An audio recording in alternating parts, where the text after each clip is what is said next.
Welcome to our video on smart strategies for board exam success. When it comes to board exams, success isn't about memorizing hundreds of pages of your notes. It's about mastering strategy, structure, and focus. These exams are as much about endurance and reasoning as they are about content. You're being tested on how well you can think, apply, and stay steady under pressure. So throughout this video, I'll walk you through a framework that blends scheduling, test-taking strategy, and mindset so you can study more efficiently, retain information longer, and approach exam day with calm confidence.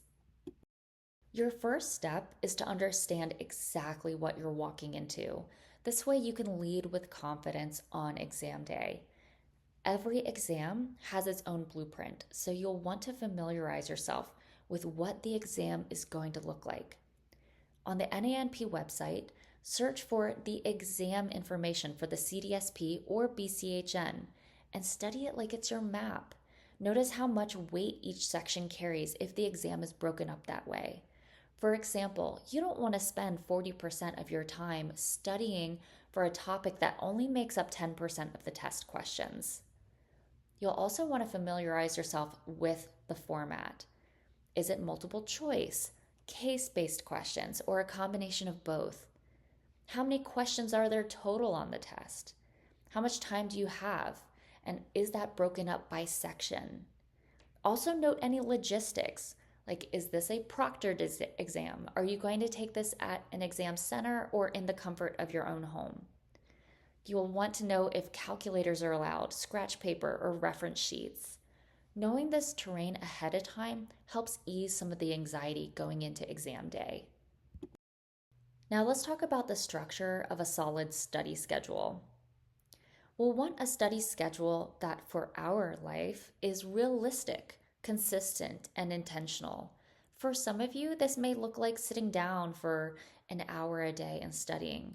For others, this may look like 15 minutes of flashcards in the morning and 15 minutes of reviewing more difficult topics in the evening. The goal here, though, is to be consistent and intentional with our studying.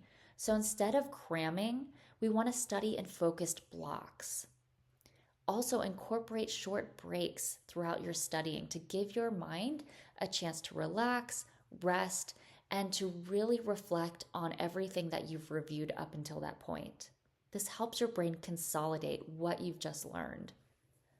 You can use tools like Google Calendar, Notion, or even a simple planner to color code your subjects. That visual cue also helps keep you organized and balanced.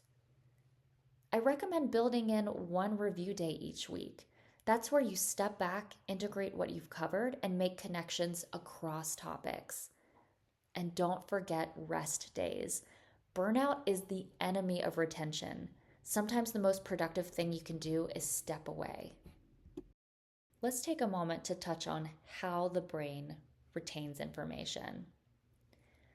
The human brain doesn't store information just because we've read something. As much as we'd love to believe that that's true, and I'm sure we've all been there before studying where, oh, let me just read this practice question and I'm sure I'll just recognize the answer on the test.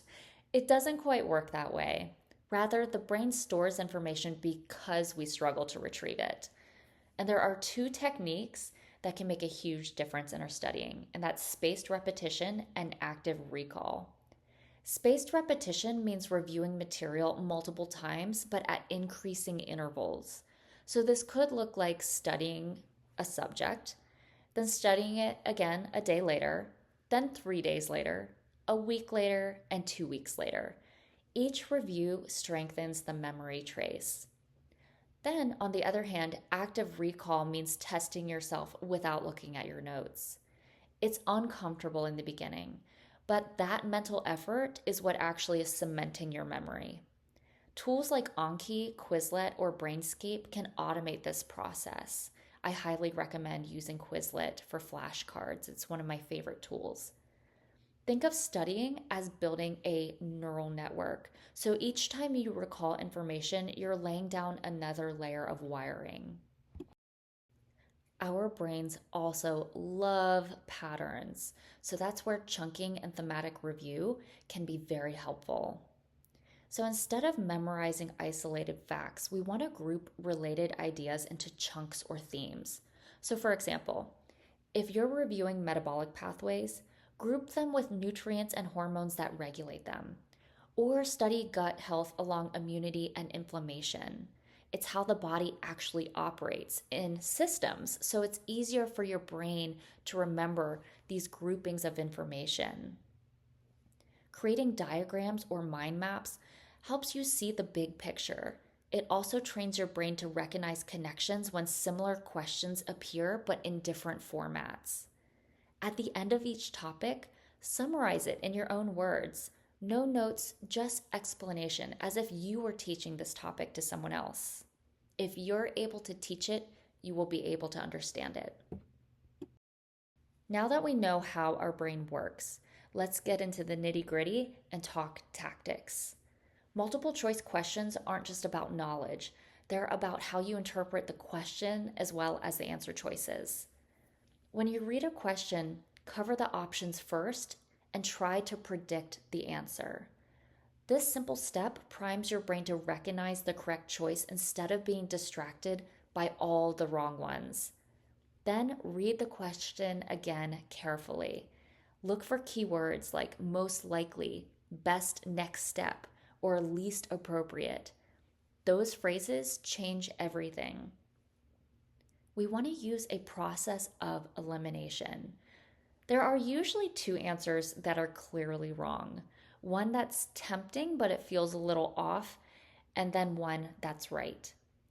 We want to be cautious with absolute words like always or never. Those are often traps. But also keep in mind that these questions aren't meant to be trick questions. So if you see an answer that you have never heard of before, it's likely not that option. If you're torn between two answers, go with your first instinct. Your subconscious usually remembers way more than you realize. As you move through the exam, you might move from parts of the exam that are more recall based versus questions that are applied reasoning. And this is where it's time to think like a clinician. Start by identifying the main system involved. Is this endocrine, immune, digestive, neurological? Then ask yourself, what's the process or imbalance that's being tested for this question? Look for patterns in the question, the symptoms, the labs, the timing. You're being asked to find the most logical cause or the best next step, not necessarily a recall of a fact, and that can be a little challenging. So if you're unsure, lean on physiology. Understanding how the body works helps you reason your way to the answer, even if you've never seen that exact question before. The best test takers don't know everything. They think clearly under uncertainty. One of the biggest mistakes people make when they're preparing for an exam is just reading. Reading feels really good, but it doesn't actually prepare you for the exam. What works is practice under pressure. Take timed quizzes, mock exams, or question banks that mirror the real test. Set a timer and resist checking your notes until you're done. Then review each question, not just for content, but for why you got it right or wrong. Was it a knowledge gap? Did you misread a key word in the question? Were you second guessing yourself? By tracking these patterns, you'll see where to focus your next study block, and your confidence will grow as your performance becomes more predictable. Now, let's zoom out for a moment away from the study materials and talk about you. Your brain is a biological organ and it runs on glucose, oxygen, hydrogen, and rest. Sleep isn't optional. It's how your brain consolidates memory. Staying up late to study often hurts you more than it helps. Keep your energy steady with protein-rich snacks and plenty of water. Too much caffeine can spike anxiety and drain focus. Use brief grounding techniques before studying. Maybe you close your eyes, breathe slowly, feel your shoulders relax. It shifts you into a focused state. And remember, confidence doesn't come from knowing everything, it comes from consistency. You're teaching your brain to perform under pressure. In the final week before your exam, it's time to shift gears. Don't try to learn new material, it only creates stress. Focus on reviewing your condensed notes, summaries, and the areas that you still find tricky. The night before, try to stop studying by dinner and do something calming. Prepare your materials and aim for a full night's sleep. On the morning of your exam, make sure to eat a balanced breakfast with protein and complex carbs, something that won't crash your blood sugar halfway through. Arrive early, get settled in, and take a few slow breaths before you begin. 2 things I want to leave you with. If you are second guessing your answers, please do not change your answer unless you know that you have misread the question. I cannot tell you how often people have the answer correct the first time and then they second guess and they change their answer.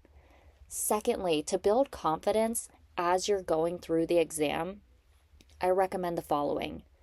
Go through the exam and only answer the first few questions that you know 100%. Flag the other ones to come back to. This is going to build your confidence. If you are answering the questions in order and you're not feeling confident, you're going to be feeding that bucket of self-doubt. Instead, set your intention for the test to feed your bucket of confidence. Go through, answer the ones you know for sure, then come back to the ones that you flagged. You will feel more confident doing that second pass through the exam. Make sure you keep an eye on your time and budget how much time you have to answer each question. Remember, you've trained for this. You don't need to be perfect. You just need to keep your head clear, steady, and strategic. You've got this, and we believe in you. If you have any questions as you're preparing for these exams, please click on the link here and look through our frequently asked questions section first. If you're unable to find the answer you're looking for, you can email info@nanp.org if you're studying for the CDSP, or exam@hncb.org if you're studying for the BCHN. Good luck on your exam.